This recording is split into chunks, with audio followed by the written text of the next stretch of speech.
Hello everyone, আজকে আমি dating Alice প্যারিসের এপিসোড 3 এক্সপ্লেন করতে যাচ্ছি। তো যারা এই সুন্দর ফিলিপিনো ড্রামাটির আগে দুটি পর্ব মিস করেছো তারা অবশ্যই এই ভিডিওর আগে আমার চ্যানেলে প্লেলিস্ট থেকে সে দুটি পর্ব আগে দেখে নিবে। তো চলো আর কথা না বাড়িয়ে আজকের ভিডিওটি শুরু করা যাক। এপিসোডের শুরুটা হয় বর্তমান সময় দেখিয়ে, যেখানে ড্রেক অ্যালিসকে বলছিল তোমাকে অনেক আলাদা লাগছে। অ্যালিস বলে তাই নাকি, তোমার এই কথাটা আমি কমপ্লিমেন্ট হিসেবে নিলাম। এরপর ড্রেক অ্যালিসকে প্রশ্ন করে একটা কথা বলো তো, তুমি কি সত্যি আমার কাজিন ট্রিপের সঙ্গে রিলেশনশিপে আছো? অ্যালিস বলে হ্যাঁ, কিন্তু এতে তোমার সমস্যা কোথায়? ড্রেক বলে না, কোনো সমস্যা নেই, আমি শুধু আমার কম্পিটিশনটা দেখে নিচ্ছিলাম। কেউ একজন আমাকে বলেছে যেহেতু আমি তোমাকে ছেড়ে দিয়েছিলাম তাই তোমাকে আবার ফিরিয়ে আনার দায়িত্ব আমার। তখন অ্যালিস সঙ্গে সঙ্গে বলে ওঠে ড্রেক, ট্রিপ এখন আমার বয়ফ্রেন্ড, তোমার আসলে হয়েছে কি? ড্রেক জিজ্ঞেস করে ট্রিপ এখন কোথায় আছে? অ্যালিস বলে ও এখন নিউ ইয়র্কে। এটা শুনে ড্রেক বলে ও আচ্ছা, ট্রিপ এখন নিউ ইয়র্কে, কিন্তু আমি তো এখানে আছি। অ্যালিস বলে হ্যাঁ, আর তুমি তো দেখছি কিছুদিনের মধ্যে বিয়ে করতে যাচ্ছ। ড্রেক এরপর হঠাৎ করে অ্যালিসের হাতটা ধরে। এরই মধ্যে অ্যালিসের কাছে কল আসে। এর সাথে সাথে দৃশ্য চলে আসে 4 বছর পিছনে নিউ ইয়র্কে, যেখানে দেখা যায় হঠাৎ করে একদিন অ্যালিসের ছোট ভাই ডেন অ্যালিসকে ফোন করে। অ্যালিস তো তার ছোট ভাইয়ের ফোন পেয়ে অনেক খুশি হয়। সে জিজ্ঞেস করে ডেন কেমন আছে, কিন্তু ডেন কোনো ভূমিকা না করে সরাসরি বলে তোমার ওই আজব বয়ফ্রেন্ড একটু আগে আমাকে ফোন করেছিল। অ্যালিস অবাক হয়ে জিজ্ঞেস করে আমার ড্রেক বেবি তোমাকে কেন ফোন করবে? ডেন তখন বলে কারণ ও একটু বেশি আজব টাইপের। অ্যালিস জানতে চায় ড্রেক আসলে কেন ডেনকে ফোন করেছে। ডেন বলে তেমন কিছু না, শুধু তোমার খবর নিচ্ছিল, আর হ্যাঁ তোমার সম্পর্কে একটা আপডেটও দিয়েছে। অ্যালিস জিজ্ঞেস করে কিসের আপডেট? ডেন বলে ড্রেক আমাকে বলেছে তুমি নাকি পরীক্ষায় আর ক্লাসে একের পর এক ফেল করছো। এই কথা শুনে অ্যালিস একদমই অবাক হয়ে যায়। সে জিজ্ঞেস করে কি ড্রেক এসব বলেছে? এরপর সে ডেনকে বলে মা আর বাবাও কি এসবের ব্যাপারে জানে? ডেন মজা করে বলে আমার ইচ্ছে হলে আমি তাদেরকেও জানিয়ে দিতে পারি। যেটা শুনে অ্যালিস একদমই ভয় পেয়ে যায় আর ডেনকে রিকোয়েস্ট করতে থাকে প্লিজ মা বাবাকে এইসব ব্যাপারে কিছু বলো না, তুমি যা চাইবে আমি তাই এনে দিব। অ্যালিসের কিছুটা জোরাজোরিতে ডেন তাতে রাজি হয়ে যায়। ফোন কেটে দেওয়ার পর অ্যালিস ভাবতে থাকে এইবার সে হারে হারে বুঝতে পেরেছে ক্লাস ফাঁকি দিলে তার কি অবস্থা হবে, আর আগামীকালের পরীক্ষা তাকে ভালো করতেই হবে, নইলে ড্রেক তো আছেই, তার সঙ্গে যদি মা বাবাও সব জেনে যায় তাহলে তার আর রক্ষা থাকবে না। এরপর আমরা পরের দিনের দৃশ্য দেখতে পাই, যেখানে প্রফেসর সবাইকে তাদের পরীক্ষার খাতা ফেরত দিচ্ছিল। অ্যালিস তো নিজের খাতাটা হাতে পেয়ে একদম অবাক হয়ে যায়। প্রফেসর হাসি মুখে বলে তোমার দেখি মাত্র একটা উত্তর ভুল হয়েছে, কংগ্রাচুলেশনস মিস প্যারিস। এটা শুনে অ্যালিস অনেক বেশি খুশি হয়ে যায়। অ্যালিস তখন ট্রিপকে গিয়ে বলে ট্রিপ তোমাকে অনেক ধন্যবাদ, তুমি যে পেপারটা বানিয়ে দিয়েছিলে প্রায় সব প্রশ্নই সেখান থেকে এসেছে, দেখো আমি A+ পেয়েছি। তখন ট্রিপ বলে তোমার যখনই সাহায্যের দরকার হবে আমি তোমার পাশে থাকবো। এখানে একটা বিষয় খেয়াল করার মতো হলো ড্রেক সবসময় চাইতো অ্যালিস নিজের চেষ্টায় বড় হোক, আর ট্রিপ শুধু চাইতো যেভাবেই হোক অ্যালিস যেন খুশি থাকে। দুজনেই তো অ্যালিসকে ভালোবাসতো, কিন্তু ভালোবাসা প্রকাশ করার ধরনটা ছিল সম্পূর্ণ আলাদা।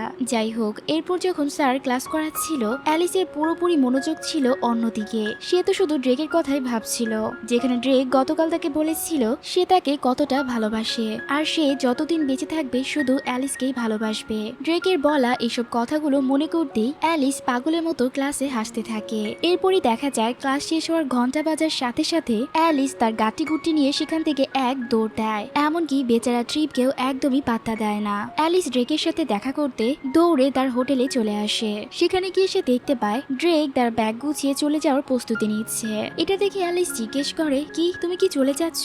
এরপরই মনে মনে ভাবতে থাকে কি অদ্ভুত, হঠাৎ করে আজ যেন ওকে ঠিক আগে সেই ড্রেকের মতো লাগছে। তারপর নিজেকেই বুঝিয়ে বলে না না, আমি হয়তো বেশি ভাবছি। সে ড্রেককে জিজ্ঞেস করে তুমি কি সত্যিই চলে যাচ্ছ? আমি তো ভেবেছিলাম তুমি পুরো 7 দিন থাকবে, এখনো তো 1 সপ্তাহ হয়নি। ড্রেক তখন বলে হ্যাঁ, আমি বাড়ি ফিরে যাচ্ছি। এইটা শুনে অ্যালিস পুরোপুরি অবাক হয়ে যায়। সে জিজ্ঞেস করে কেন, আমি কি কোনো ভুল করেছি? আমি কি কোনোভাবে তোমাকে কষ্ট দিয়েছি? তখন ড্রেক পিছনে ফিরে অ্যালিসের হাত ধরে বলে আমি তোমার জন্য ঠিক না অ্যালিস, আমি মিথ্যা বলতে পছন্দ করি না, তাই তোমার কাছে সত্যিটাই বলছি। আমার জন্য আর সময় নষ্ট করো না, আমার কথা ভাবাও বন্ধ করে দাও। তুমি এখানে পড়াশোনা করতে এসেছো, তোমার বাবা মায়ের স্বপ্ন পূরণ করো, আর এমন কিছু করো যাতে আমি তোমাকে নিয়ে গর্ব করতে পারি। এইসব শুনে অ্যালিস বলে আমি আরো মন দিয়ে পড়বো ড্রেক, আমি কথা দিচ্ছি তোমাকে এইসব করতে হবে না। এইসব বলতে বলতে অ্যালিস একদম অস্থির হয়ে ওঠে। ড্রেক তাকে শান্ত হতে বলে। তখন ড্রেক বলে আমি সিদ্ধান্ত নিয়ে ফেলেছি আর এখানে আমাদের সম্পর্ক শেষ করছি। তার কাছ থেকে এই কথা শুনে অ্যালিসের ধৈর্যের বাঁধ একদম ভেঙে যায়। অ্যালিস বলে যাও ওই ট্যাক্সিতে উঠে চলে যাও, এরপর আমি তোমাকে এমন ভাবে ভুলে যাব যেন কোনোদিন তোমার সাথে আমার পরিচয়ই হয়নি। আমার যতই কষ্ট হোক না কেন তখন আমি তোমাকে ভুলে যাব।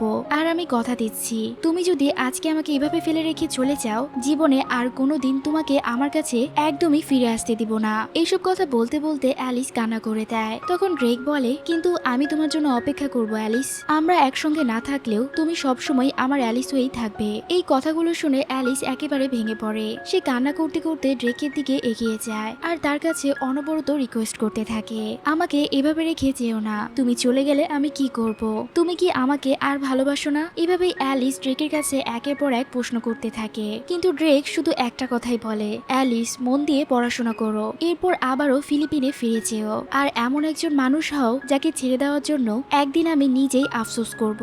আমাকে দেখিয়ে দাও তোমাকে ছেড়ে দিয়ে আমি কত বড় ভুল করেছি। এটা বলে সে ট্যাক্সিতে উঠে সেখান থেকে চলে যায় আর অ্যালিস রাস্তার মাঝখানে দাঁড়িয়ে কান্না করতে থাকে। দূরে যেতে থাকা গাড়িটার দিকে তাকিয়ে সে শেষবারের মতো চিৎকার করে বলে শুনে রাখো ড্রেক পালমা, একদিন এই সিদ্ধান্তের জন্য তোমাকে অবশ্যই আফসোস করতে হবে। এর পরের দৃশ্যে আমরা আয়া, অ্যালিস আর শেনকে একসাথে দেখতে পাই, অর্থাৎ তারা অলরেডি ফিলিপাইন চলে এসেছিল। আর সেখানে এসেই আয়া জানতে পারে অ্যালিসের সাথে কি হয়েছে। আয়া অ্যালিসকে বলে এত কান্না করো না, হয়তো ড্রেকের তোমাকে এভাবে ছেড়ে যাওয়ার পিছনে কোনো না কোনো কারণ ছিল। অ্যালিস কান্না করতে করতে বলে কারণ থাকলে আমাকে বলতে পারতো, কেন কিছু না বলেই চলে গেল। আয়া তখন তাকে শান্ত করার জন্য বলে তুমি চাইলে আমি ড্রেকের সঙ্গে কথা বলতে পারি। অ্যালিস সঙ্গে সঙ্গে মাথা নেড়ে বলে না, আমি চাই না ও ভাবুক আমি ওর জন্য পাগল হয়ে গেছি, ওকে ছাড়া আমি বাঁচতে পারবো না, আমি এটা কখনোই ওকে বুঝতে দিতে চাই না। আমরা দেখতে পারি অ্যালিস তো কান্না করতে করতে টিস্যু দিয়ে বাড়িঘর একদম ভাসিয়ে ফেলেছিল। অ্যালিস রেগে গিয়ে এক পর্যায়ে শেনের উপর টিস্যু ছুঁড়ে দিয়ে বলে তোমরা সব ছেলেরা এমন কেন, আমাদের কষ্ট দিয়ে কি খুব ভালো লাগে? শেন বলে আরে আমি আবার কি করলাম? আয়া তখন অ্যালিসকে বোঝানোর জন্য বলে চলো বাইরে গিয়ে কিছু খেয়ে আসি। শেনও বলে আমরা সবাই তোমার পাশে আছি। আয়া বলে চলো আজ একটু ঘুরে আসি, হয়তো এতে করে কিছুক্ষণের জন্য হলেও তুমি ড্রেকের কথা ভুলতে পারবে। কিন্তু অ্যালিস আয়ার স্কার্ট দিয়ে নাকের পানি মুছতে মুছতে বলে আমি ওকে কিভাবে ভুলবো? এটা বলে সে দৌড়ে ওয়াশরুমে চলে যায়। বাড়ি থেকে শিন আফসোস করে বলে ভালো হতো যদি আমরা ড্রেকের আসার সময় এখানে চলে আসতাম, সবাই একসাথে আসলে হয়তো এই পরিস্থিতিটা তৈরি হতো না। এটা শুনে আয়া বলে আরে আমরা তো আগেই ঠিক করেছিলাম ওদের দুইজনকে প্রথম 2 দিন একা থাকতে দিব, কে জানতো এই 2 দিনের মধ্যে এভাবেই সবকিছু শেষ হয়ে যাবে। তাদের দুজনের এভাবে কথা বলার মাঝখানেই সেখানে হঠাৎ করে কেইচু চলে আসে। হঠাৎ করে কেইচুকে এমন নতুন রূপে দেখে আয়া একদমই অবাক হয়ে যায়। সে কেইকে বলে তোমাকে তো দারুণ লাগছে। এরপর একটু মজা করে কেইকে খোঁচা দিয়ে বলে এই দেখো তোমার এক্স এসেছে, শুধু তোমার সাথে দেখা করার জন্য এত দূর থেকে এসেছে। তখনই ওয়াশরুম থেকে অ্যালিস বেরিয়ে আসে। কেইচুই বুঝতে পারছিল না অ্যালিসের কি হয়েছে। যাই হোক এর পরের দৃশ্যে দেখা যায় আয়া অ্যালিসকে নিয়ে বাইরে খেতে গিয়েছিল আর এদিকে শেন কেইচুয়ের সাথে একান্তে কথা বলার জন্য সেখানেই থেকে গিয়েছিল। যেটা বুঝতে পেরে কেই বলে তুমি ওদের সঙ্গে খেতে গেলে না কেন? শেন বলে কেন, তুমি কি চাও না আমি এখানে থাকি? কেইচুই বলে তা নয়, হয়তো তুমি তোমার বন্ধুদের সঙ্গে সময় কাটাতে চাও তাই তো এখানে এসেছো তাই না? এভাবেই তাদের দুজনের মধ্যে আবারও কিছুটা নীরবতা চলে আসে। একটু পরে কেই বলে তুমি দেখছি এখনো সেই আগের শ্রেণী রয়ে গেছো। শেন বলে হ্যাঁ আমি এখনো সেই আগের শ্রেণী আছি, অনেকদিন তোমার কোনো খবর পাইনি, আমি তো শুনেছিলাম তুমি রাশিয়া চলে গেছো। কেই বলে হ্যাঁ সেটাই পরিকল্পনা ছিল, কিন্তু পরে প্ল্যানটা বদলে গেছে। এভাবেই তারা দুইজন কিছুক্ষণ কথা বলার পর কেই শেনকে জিজ্ঞেস করে তুমি কি এখনো আমার উপর রেগে আছো? সরি হঠাৎ করেই কোনো যোগাযোগ না রেখে হারিয়ে যাওয়ার জন্য, আমি শুধু চাইনি আমার জন্য তোমার জীবনটা আটকে থাকুক। শেন বলে চিন্তা করো না, আমি তোমার অবস্থাটা বুঝতে পেরেছি। এভাবেই তারা দুইজন আবারও বন্ধুত্ব করে নেয়। অন্যদিকে আমরা অ্যালিস আর আয়াকে একসাথে দেখতে পাই, যেখানে অ্যালিস আফসোস করে বলছিল আমি তো ওর জন্য সবকিছুই করেছি, আমি কি এমন করলে ও আমার কাছে থেকে যেত, আমি তো আমার সবটুকুই ওকে দিয়ে দিয়েছিলাম। এই কথাগুলো বলতে বলতে অ্যালিস আবারও কান্নায় ভেঙে পড়ে। তাকে এভাবে কান্না করতে দেখে আয়াও আর নিজেকে সামলাতে পারে না। সেও ড্রেকের উপর রাগ ছেড়ে বলতে থাকে জীবনে যদি আবারও ওই ড্রেকের সঙ্গে আমার দেখা হয় আমি ওর মুখে সোজা একটা ঘুষি মারবো, সে পৃথিবীর যাকেই কষ্ট দিক, আমার বেস্টিকে না, আমি এটা কখনোই হতে দিব না। আয়া এরপর অ্যালিসকে সাহস দিয়ে বলে, আমি জানি তুমি পারবে, আমার বিশ্বাস তুমি ঠিকই এই সময়টা পার করবে। অ্যালিস তখনও বলে ওঠে, ড্রেক পালমা, একদিন আমাকে ছেড়ে যাওয়ার জন্য তোমাকে অবশ্যই আফসোস করতে হবে। তার এই কথাটা বলার সাথে সাথেই দৃশ্য আবারও বর্তমান সময়ে ফিরে আসে, যেখানে ড্রেক অ্যালিসের হাত ধরেছিল। আর ঠিক এমন সময়ে অ্যালিসের ফোনে ট্রিপের কল আসে। অ্যালিস তখন ড্রেকের দিকে তাকিয়ে বলে, ড্রেক, এইসব তুমি কি করছো? তুমি তো বিয়ে করতে যাচ্ছ। ড্রেক তখন একদম শান্তভাবে বলে, বিয়ে তো এখনো হয়নি, আগামী মাসে হবে। এটা শুনে অ্যালিস বিরক্ত হয়ে বলে, তাতে কি, তুমি আসলে কি বলতে চাইছো? এটা বলে অ্যালিস সেখান থেকে উঠে গিয়ে ভিতরে চলে গেলে ড্রেকও তার পিছু পিছু সেখানে যায়। আর হঠাৎ করে অ্যালিসকে ধরে চুমু খায়। এরপর ড্রেক অ্যালিসের চোখের দিকে তাকিয়ে বলে, আমি তো শুধু ফেভারটা রিটার্ন করছি। ট্রিপ আমাকে ধোকা দিয়েছিল, সে আমার সাথে বিশ্বাসঘাতকতা করেছে, তাই আমিও ওর সঙ্গে একই কাজ করব। এটা বলে সে সেখান থেকে চলে যায়। আর অ্যালিস তো অবাক হয়ে সেখানেই দাঁড়িয়ে থাকে। এর পরের দৃশ্যে আমরা অ্যালিস আর আয়াকে একসঙ্গে দেখতে পাই, যেখানে অ্যালিস নিউ ইয়র্ক থেকে ফিলিপিনে ফেরার পর এই প্রথমবার আয়ার সাথে দেখা করতে তার শপে এসেছিল। অ্যালিস তখন ড্রেকের এই সবকিছু ব্যাপারে আয়াকে খুলে বলছিল, যে কিভাবে ড্রেক 4 বছর পর হঠাৎ করে তার জীবনে ফিরে এসেছে। অ্যালিস বলতে থাকে, আমি তো কিছুই বুঝতে পারছি না, সে হঠাৎ করে কেনই বা ফিরে আসলো, আর এরকম টক্সিক আচরণই বা কেন করছে। আমরা দেখতে পারি আয়ার মন তো আগে থেকেই খারাপ ছিল।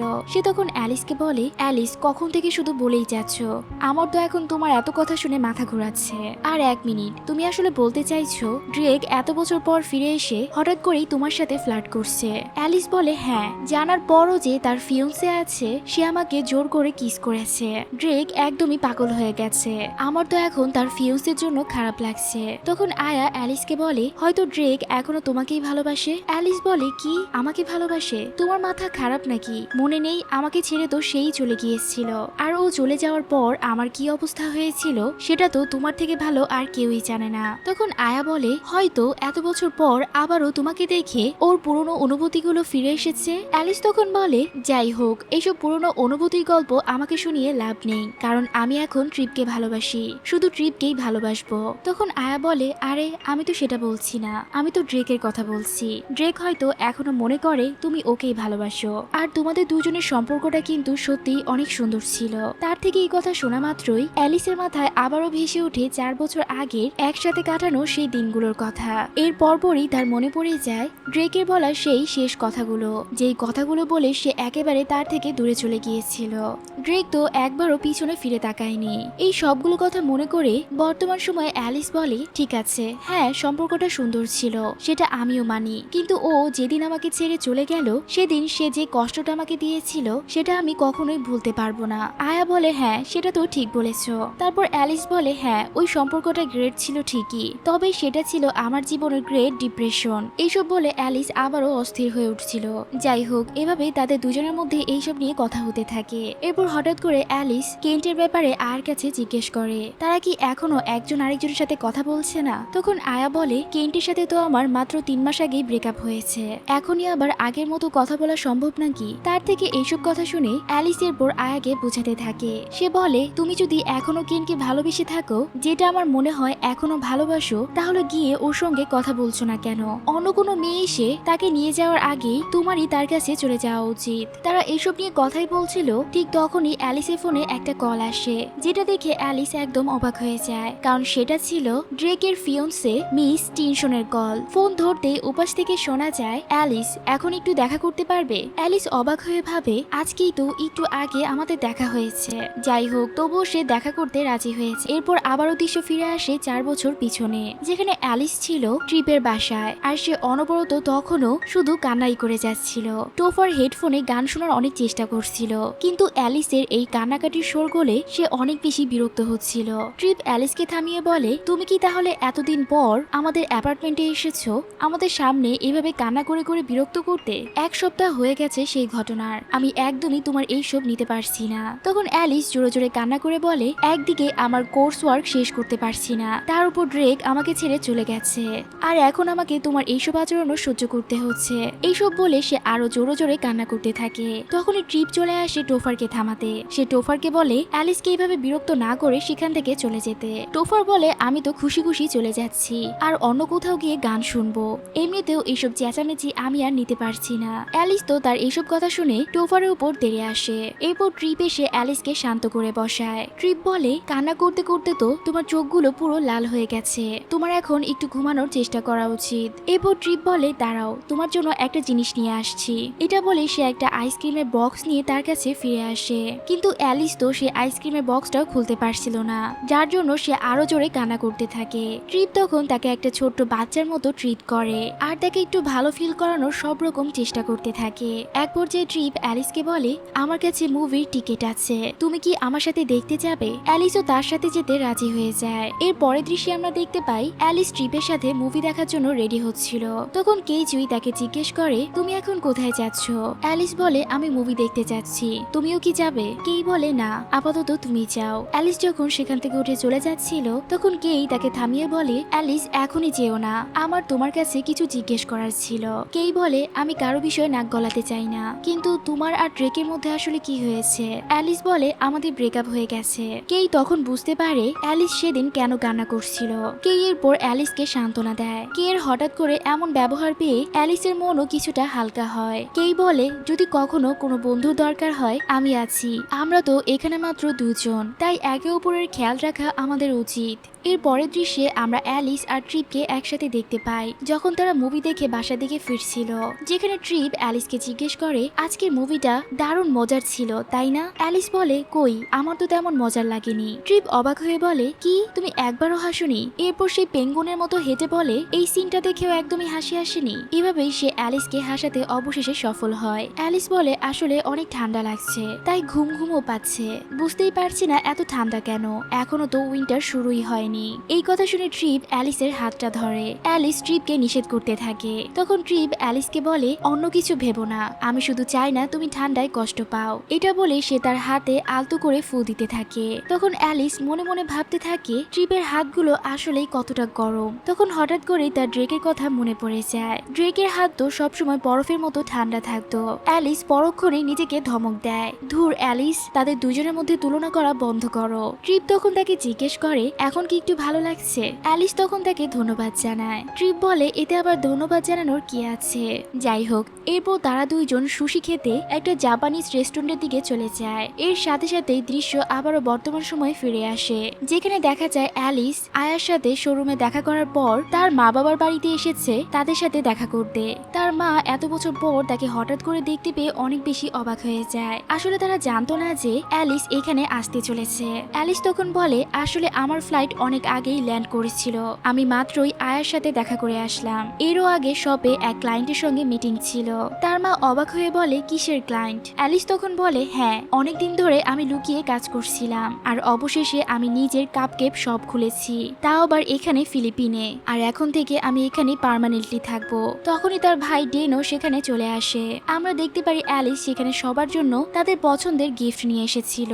এরপর অ্যালিসের বাবা অ্যালিসকে জিজ্ঞেস করে, তুমি কি তোমার সিদ্ধান্ত নিয়ে একদম নিশ্চিত? অ্যালিস বলে, হ্যাঁ, আমি নিশ্চিত যে আমি এখন থেকে এখানেই থাকবো। এরপর তার মা জিজ্ঞেস করে ট্রিপের ব্যাপারে। ট্রিপের নাম শুনে অ্যালিস মনে মনে বলে, আমাদের নিজেদের অনুভূতির কথা স্বীকার করতে প্রায় 3 বছর লেগেছিল, যার মানে আমরা বুঝতে পারি তারা দুইজন 1 বছর যাবৎ একে অপরকে ডেট করছে। এরপর অ্যালিস তাদেরকে জানায় ট্রিপও আমার সিদ্ধান্তে রাজি আছে, সে এখন শুধু নিউ ইয়র্কের কাজগুলো গুছিয়ে নিচ্ছে, খুব শীঘ্রই সেগুলো শেষ হয়ে গেলে সেও এখানে একেবারের জন্য চলে আসবে।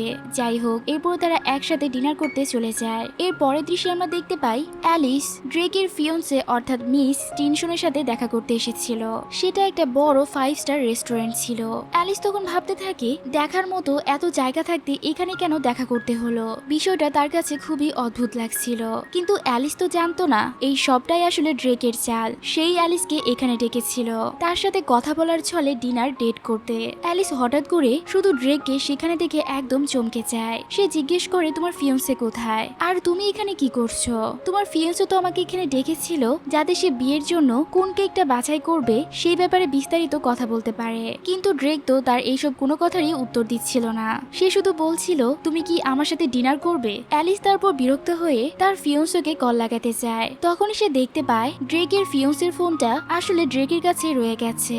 ড্রেক তখন অ্যালিসকে বলে, এত অবাক হওয়ার কি আছে, সম্পর্কের মূল ভিত্তিই হলো বিশ্বাস, আর আমার ফিয়ন্সে আমার উপর বিশ্বাস করে তার ফোনটা আমার কাছে রেখে গেছে। অ্যালিস তখন তার এইসব কথায় না এসে ওয়েটারকে ডাকে আর সে রেস্টুরেন্টের সব থেকে দামি ডিশটা অর্ডার করে। এরপর ড্রেকের উপর রাগ দেখিয়ে বলে, তাহলে তোমার সাথে এখন আমার ট্রাস্টের ব্যাপারে কথা বলতে হবে। ড্রেক তখন আবারও অ্যালিসের সাথে ফ্লার্ট করতে শুরু করে দেয়। সে বলে ওইসব টপিক নিয়ে পরেও কথা বলা যাবে। ড্রেক এরপর আবারও লুচুদের মতো কথা বলতে শুরু করে, যেগুলো কথা আমি এখানে এড়িয়ে যাওয়াটাই ভালো মনে করছি। ড্রেক আসলে বলতে চাইছিল তার ঠোঁটে থাকা রেড লিপস্টিক থেকে শুরু করে প্রায় সবকিছুই তার চোখে পড়ছে। এরপর ড্রেক অ্যালিসের ছোট পোশাক পরা নিয়েও কথা তুলে আর জিজ্ঞেস করে ট্রিপ কি এমনটাই পছন্দ করে। অ্যালিস বলে ট্রিপ আমাকে সব সময় সবকিছুতে পছন্দ করে। ড্রেক বলে ভালো কথা, কিন্তু আমি এসব পছন্দ করি না। আজ রাতে তুমি আমার সাথে ডেট করতে এসেছো, তাই গিয়ে চেঞ্জ করে আসো। এরপর গল্পটা আবারও 4 বছর পিছনে ফিরে আসে, যেখানে অ্যালিস তখনও কপাল চাপড়িয়ে ড্রেকের কথা মনে করে কান্না করে যাচ্ছিল আর ট্রিপ তাকে বোঝানোর চেষ্টা করছিল সে এইসব করে শুধু শুধু নিজেকে কষ্ট দিচ্ছে। সে বলে তুমি তো শুধু ড্রেকের সাথে ব্রেকআপ করেছো, কিন্তু তোমাকে দেখে মনে হচ্ছে ড্রেক হয়তো মারাই গেছে। ট্রিপ তাকে এটা বলে বোঝাতে থাকে যে ড্রেকের এমনটা করার পিছনে নিশ্চয়ই কোনো কারণ থাকতে পারে, আর সেই কারণ যাই হোক না কেন তার এখন উচিত নিজের উপর খেয়াল রাখা। তার পুরোটা জীবন এখনো পড়ে আছে আর এখনো তোমার জীবনে অনেকেই আসতে পারে। তখনও অ্যালিস কান্না করে করে বলতে থাকে, কিন্তু আমি তো শুধু ড্রেককে ছাড়া আর কাউকেই চাই না। এই কথা শুনে ট্রিপও কিছুটা ইমোশনাল হয়ে পড়ে, কারণ সেও তো কিছুতেই অ্যালিসকে ভুলতে পারছিল না। ট্রিপ অ্যালিসকে বলে ড্রেক ব্রেকআপ করার আগে যেমনটা বলেছিল তোমার এখন নিজের উপর কাজ করা উচিত আর তাকে দেখিয়ে দেওয়া উচিত যে তুমিও পারো। তখন অ্যালিস বলে সবকিছু বদলে ফেলা কি আসলে এত সহজ? মুভিতে যেমনটা হয় ব্রেকআপের পর হঠাৎ করেই মানুষ অনেক বেশি স্মার্ট আর সুন্দর হয়ে যায়, কিন্তু বাস্তব জীবনে এমনটা কখনোই সম্ভব না। বাস্তব জীবনে আমি অনেক বোকা আর হঠাৎ করে আমার ব্রেইনে নতুন সেল জন্ম নেওয়া তো সম্ভব না। যাই হোক, এরপর ট্রিপ অ্যালিসকে নিয়ে বাইরে ঘুরতে নিয়ে যায়। তারা যখন ঘোরা শেষে খাবার খেয়ে ফিরছিল তখন অ্যালিস জেদ করতে থাকে সে আবারও সেই খাবারটা অর্থাৎ বেগেল খাবে। ট্রিপ তাকে বলে সেই সেলার হয়তো এতক্ষণে বাসায় চলে গেছে। অ্যালিস তখন জেদ করে বলে তাহলে ট্রিপই যেন তার জন্য সেটা বানিয়ে দেয়। যেই কথা সেই কাজ। এরপর তারা দুইজন আবারও বাড়িতে ফিরে আসে আর তখন বাড়িতে টোফার না থাকায় অ্যালিস বেশ খুশি ছিল। অ্যালিস বলছিল আমি এখন সেই বুলি টোফারকে ছাড়া শান্তিমতো খেতে পারবো। ট্রিপ তখন বলে তোমরা দুজনেই আসলে বুলি। অ্যালিস বলে যাই বলো না কেন, টোফার আসলে খুব বিরক্তকর। কাল আমি ওকে একটু খেপাচ্ছিলাম আর সে সুযোগ পেয়ে আমার গালে কিস করে বসেছে। যাই হোক, ট্রিপ বলে এই বেগান আমি প্রথমবার বানাচ্ছি, তাই স্বাদ ভালো না হলেও অভিযোগ করো না। অ্যালিস বলে আমার ভীষণ খিদে পেয়েছে, তাই তুমি যা দিবে তাই খেয়ে নিব। ট্রিপের রান্না একদম শেষের দিকে ছিল, তাই সে অ্যালিসকে গিয়ে বসতে বলে। অ্যালিস যখন গিয়ে টেবিলে বসে তখন সে সেখানে ট্রিপের ফোনটা দেখতে পায়। সেখানে তার ফোনের ওয়ালপেপারে অ্যালিসের একটা সুন্দর ছবি ছিল।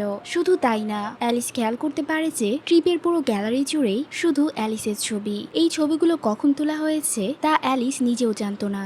অ্যালিস যখন ট্রিপের ফোনে তার নিজের এতগুলো ছবি দেখে সে বলে ট্রিপ মার্কো তো দেখছি সত্যিই আমাকে ভীষণ পছন্দ করে। এরপর হঠাৎ করে অ্যালিস ট্রিপের কন্ট্যাক্ট লিস্টে গিয়ে ড্রেকের নাম্বার সার্চ করে। ড্রেকের নাম্বার দেখে অ্যালিস আর নিজেকে সামলাতে পারে না। সে একবার ভাবছিল ড্রেককে মেসেজ করবে, কিন্তু পরের বারে ভাবছিল আমি অলরেডি ড্রেককে শত শত মেসেজ করে রেখেছি, সে আমাকে সব জায়গা থেকে ব্লক করে দিয়েছে, এমনকি আমার একটা মেসেজেরও রিপ্লাই দেয়নি, তাই আমার এমনটা করা কি উচিত হবে? কিন্তু আমাদের অ্যালিস শেষ পর্যন্ত আর নিজেকে সামলাতে পারে না। সে ট্রিপের হয়ে ড্রেককে মেসেজ পাঠায়, যেখানে সে লেখে অ্যালিস তোমার কথা জিজ্ঞেস করেছিল, তুমি এখন কোথায়? আর মেসেজ করা শেষে সে সাথে সাথে ফোনটা রেখে দেয়। অ্যালিস সেখানে বসেই ড্রেকের মেসেজের রিপ্লাইয়ের জন্য অধীর আগ্রহে অপেক্ষা করতে থাকে, কিন্তু ড্রেক তো ট্রিপের মেসেজেরও কোনো উত্তর দেয় না। হঠাৎ করেই সেখানে ফোনের নোটিফিকেশন আসলে সে সেটা চেক করে দেখে সেটা আসলে ড্রেকের মেসেজ ছিল না, বরং একটা র্যান্ডম নোটিফিকেশন ছিল।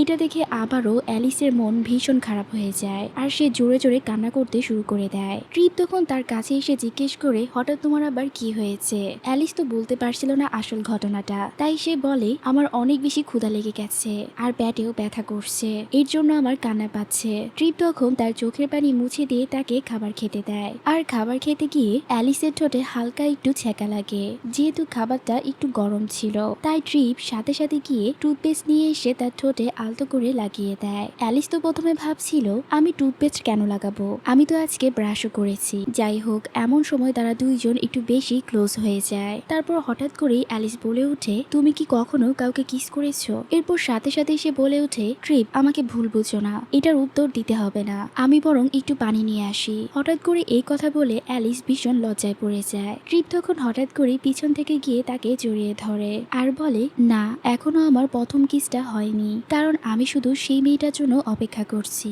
যে আমার হৃদয়ের স্পন্দন বাড়িয়ে দিবে। শুনতে যতই সিনেমাটিক হোক না কেন, এটাই সত্যি। যাকে আমি ভালোবাসি সে তো আসলে অন্য কাউকে ভালোবাসে। এখন শুধু এই আশাই করছি যেন সে আমার বদমাস কাজিনকে ভুলে যায়, তাহলে হয়তো সে একদিন আমাকে লক্ষ্য করবে যে আমি তাকে কতটা ভালোবাসি। তুমি সেদিন বুঝতে পারবে তোমার জন্য সব সময় তোমার পাশে একজন ট্রিপ মার্কো পালমা আছে যে তোমাকে মন থেকে ভালোবাসে। তাদের এই রোমান্টিক মুহূর্তের মধ্যে কাবাবের হাতটি হয়ে টোফার সেখানে চলে আসে আর জিজ্ঞেস করে, তোমরা দুইজন এখানে কি করছিলে? একে অপরকে জড়িয়ে ধরেছিলে? তোমরা তো ভীষণ খারাপ, আমি এখনই আঙ্কেলকে ফোন করে সবটা বলে দিব। তখন অ্যালিস বলে ওঠে, আমরা এমন কিছুই করছিলাম না। এরপর টোফার তাদের কোনো কথাই শোনে না আর এটাই বলতে থাকে, আমি তো আঙ্কেলকে অবশ্যই বলবো যে তোমরা একে অপরকে জড়িয়ে ধরেছিলে। এরই মধ্যে তারা দুইজনও ভীষণ লজ্জায় পড়ে যায় আর সেখান থেকে গল্প আবার বর্তমান সময়ে চলে আসে, যেখানে ড্রেক অ্যালিসকে বলছিল, অনেক বছর পর আমাদের রিইউনিয়ন উপলক্ষে চলো একটা ড্রিঙ্ক করি। অ্যালিস তখন বলে, আমাদের রিইউনিয়ন বলতে কি বোঝাচ্ছ? তুমি কি পাগল হয়ে গেছো ড্রেক? ড্রেক তখন বলে, আমি কেন পাগল হব, আমি তো শুধু আমার অ্যালিসকে আবারও ফিরে পেতে চাই। অ্যালিস তখন বলে, তুমি এই 4 বছর পর হঠাৎ করে ফিরে এসে এখন আমাকে এইসব উল্টাপাল্টা কথা কেন বলছো?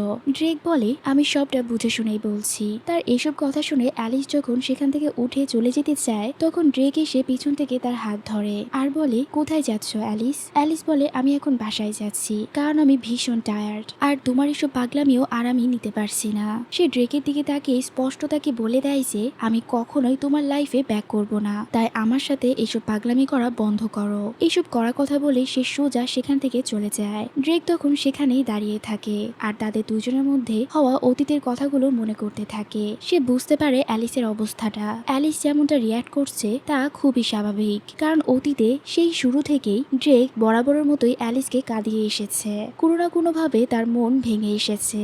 এরপর আমরা দেখতে পাই সেদিন সেই নিউ ইয়র্কের রাতে অ্যালিসই শুধু রাস্তায় দাঁড়িয়ে কান্না করেনি, তার থেকেও বেশি ভেঙে পড়েছিল ড্রেক। আর সে বলছিল, অ্যালিস তোমার ভালোর জন্য এই স্টেপটা নেওয়া অনেক প্রয়োজন ছিল, আমার জন্য অপেক্ষা করো, আমি অবশ্যই তোমার লাইফে ব্যাক করব। আর আমরা তো জানি অ্যালিস সেদিন স্পষ্টই বলেছিল সে সেখান থেকে চলে গেলে আর কখনোই তাকে আর লাইফে ব্যাক নিবে না। এভাবে ড্রেক সেখানে দাঁড়িয়ে থেকে তাদের কাটানো নিউ ইয়র্কে সে ভালো দিনগুলোর কথা মনে করতে থাকে। আর এরই মধ্যে আজকের এপিসোডটা এখানেই শেষ হয়ে যায়। তো দেখা হচ্ছে শুক্রবার পরের এপিসোড নিয়ে। আমার চ্যানেলের কিছু সমস্যা থাকার কারণে আমি কয়েকদিন এই চ্যানেলে কোনো ভিডিও দিতে পারছিলাম না। তো যাই হোক, আশা করছি এখন থেকে নিয়মিত আমার ভিডিও পাবে। এর পরবর্তীতে আমি জেজের একটা হরর মুভি নিয়ে হাজির হব। তো তোমরা যদি গেস করতে পারো সেই মুভিটার নাম কি, তাহলে অবশ্যই কমেন্ট করে জানাতে পারো। তো দেখা হচ্ছে সেই ভিডিওটা নিয়ে। ততক্ষণ পর্যন্ত সবাই ভালো থেকো। আল্লাহ হাফেজ।